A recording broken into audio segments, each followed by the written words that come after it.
Setelah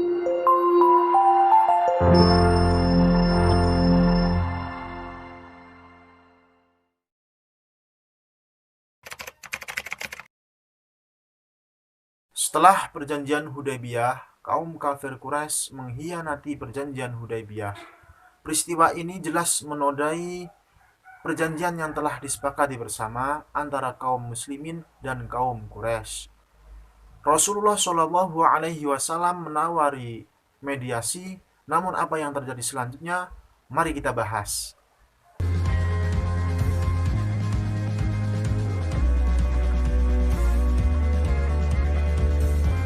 Tidak lama setelah perjanjian Hudaybiyah, suku Bani Bakar menyatakan diri kesetiaannya kepada kaum kafir Quraisy, dan suku Khuza'ah menyatakan diri bergabung dengan kaum muslimin di Madinah. 2 tahun setelah itu, suku Bani Bakar dibantu kafir Quraisy melakukan serangan kepada suku Khuza'ah. Peristiwa ini jelas menodai perjanjian yang telah disepakati bersama. Untuk itu, sekitar 40 orang perwakilan suku Khuza'ah mengadukan peristiwa tersebut kepada Rasulullah SAW dan meminta bantuan pasukan untuk menyerang Bani Bakar. Tetapi permohonan ini tidak begitu saja disetujui oleh Rasulullah SAW dan meminta mereka menunggu saat yang tepat untuk menyelesaikan persoalan tersebut. Selang beberapa waktu, Rasulullah SAW mengirimkan utusan kepada kaum kafir Quraisy dengan membawa misi perdamaian dan mengajukan beberapa usulan sebagai berikut.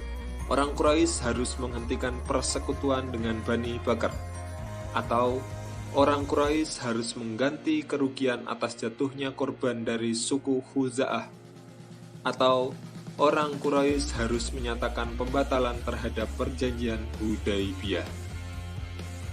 Dari ketiga usulan tersebut, kaum kafir Quraisy memilih alternatif ketiga, yaitu menyetujui pembatalan perjanjian Hudaybiyah.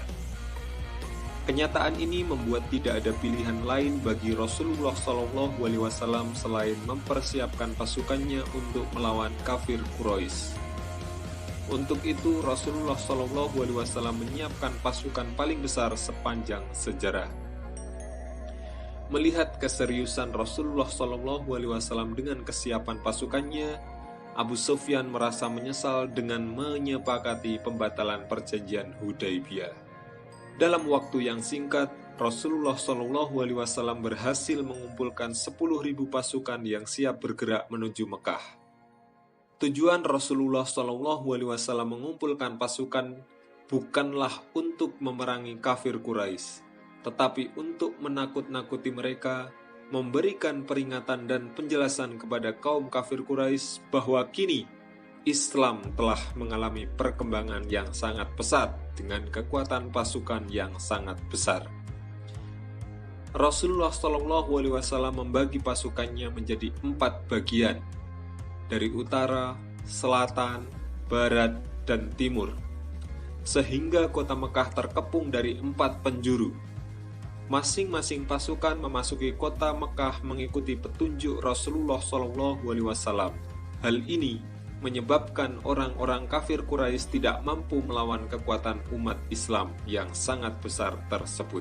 Strategi yang digunakan Rasulullah SAW dalam memasuki kota Mekah dengan cara-cara damai membuat simpati orang-orang Quraisy. Sikap simpatik yang dilakukan pasukan Rasulullah SAW dan pasukan kaum muslimin membuat penaklukan kota Mekah berjalan tanpa pertumpahan darah. Dalam proses Fathu Makkah, Rasulullah SAW melakukan suatu tindakan yang amat bijaksana, yaitu memerintahkan kepada para sahabatnya untuk tidak merusak dan mengotori kota Mekah dengan peperangan. Kedatangan Rasulullah SAW dan kaum muslimin digunakan sebagai strategi perang urat syaraf dan hanya untuk memberi peringatan kepada kafir Quraisy bahwa umat Islam kini telah bangkit dan menjadi masyarakat maju yang siap menghancurkan tradisi jahiliyah. Sebelum pasukan kaum muslimin memasuki kota Mekah, Rasulullah SAW memerintahkan untuk membuat kemah di sekitar kota Mekah. Hal ini dimaksudkan untuk menyiapkan segala sesuatunya dengan matang. Dalam kesempatan ini, Abu Sufyan mendatangi perkemahan Rasulullah SAW dan menyatakan diri masuk Islam. Abu Sufyan adalah orang yang senang berbangga dan dipuji. Maka Rasulullah SAW ingin menggunakan pengaruh Abu Sufyan untuk menghentikan upaya sementara kaum musyrik Mekah melawan Rasulullah demi menghindari pertumpahan darah. Maka Rasulullah SAW mengumumkan 3 hal. 1. Siapa yang memasuki rumah Abu Sufyan, maka dia akan memperoleh keamanan. 2. Siapa yang masuk ke lingkungan Ka'bah, maka dia akan memperoleh keamanan. 3.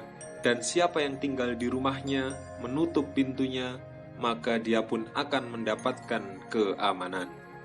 Melihat jumlah kaum muslim yang demikian banyak dengan diiringi suara takbir, orang-orang kafir Quraisy tidak mampu berbuat apa-apa. Dalam hatinya timbul ketakutan jika kaum muslimin akan membalas dendam kepada penduduk Mekah karena telah diusir dari tanah kelahirannya. Namun, ketakutan itu tidak terbukti dengan sikap kaum muslimin yang memasuki kota Mekah dengan damai, dan akhirnya pasukan muslimin memasuki kota Mekah tanpa perlawanan. Selanjutnya, Rasulullah SAW bertawaf. Ketika itu beliau tidak memaksakan diri untuk mencium Hajar Aswad karena yang bertawaf cukup banyak, tetapi beliau sekedar menunjukkannya dengan menggunakan tongkat beliau.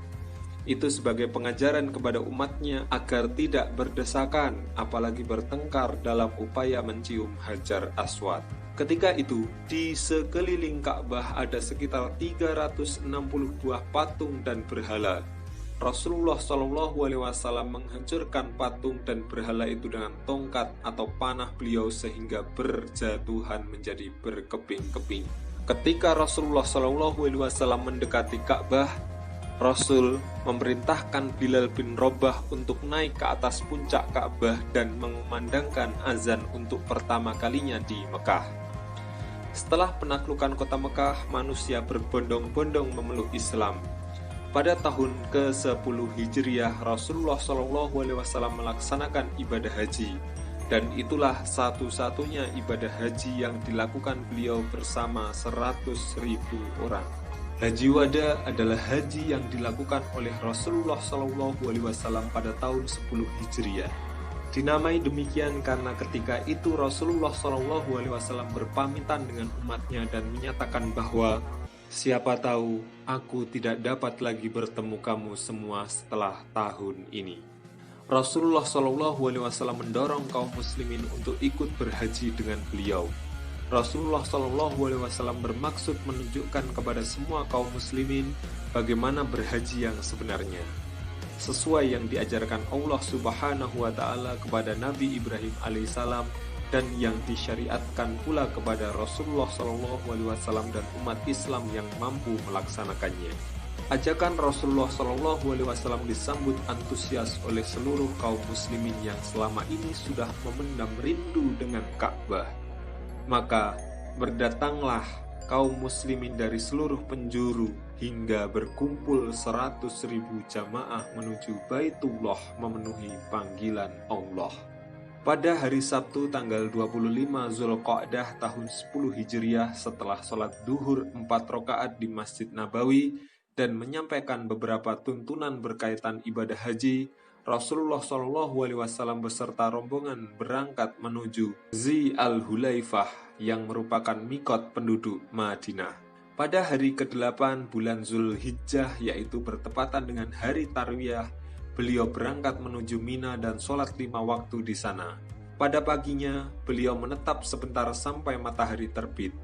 Kemudian melanjutkan perjalanan hingga sampai ke Arafah dan menemukan tenda telah terpasang. Di lembah tersebut, sekitar 144.000 manusia berkumpul di sekitar beliau. Beliau pun bangkit untuk berkhutbah dan menyampaikan beberapa pesan dalam khutbahnya. Janganlah berlaku kasar dan aniaya. Janganlah menuntut balas. Jangan pula saling membunuh. Tidak ada nabi setelahku. Hendaknya semua kaum muslimin saling bersaudara. Tunaikanlah zakat. Berhajilah kalian dan patuhilah pemimpin. Haji Rasulullah SAW ini selain dikenal dengan nama Haji Wada, juga dinamai beberapa nama lainnya seperti Hajat al-Islam, karena ini adalah Haji Rasulullah SAW yang pertama dan terakhir sesuai dengan tuntunan Islam. Sebagaimana haji itu juga akan menjadi rujukan kaum muslimin dalam pelaksanaan ibadah haji, yang sedikit atau banyak berbeda dengan haji kaum musyrik. Hajat al-Balagh atau haji penyampaian. Karena dalam khutbah Rasulullah SAW ketika itu, salah satu yang beliau tanyakan kepada jamaah adalah, apakah aku telah menyampaikan, yakni ajaran agama Islam? Jawaban ini beliau inginkan agar menjadi saksi di hari kemudian bahwa memang beliau telah menyampaikan ajaran. Secara khusus pada haji ini Rasulullah SAW menyampaikan kepada umat Islam rincian ibadah haji secara lisan dan praktek. Hajat at-tamam atau haji kesempurnaan. Karena pada hari Arafah saat Rasulullah SAW wukuf, turun penegasan Allah Subhanahu wa Ta'ala tentang kesempurnaan agama dan kecukupan nikmatnya melalui firman-Nya yang tertuang dalam Quran Surat Al-Maidah ayat 3.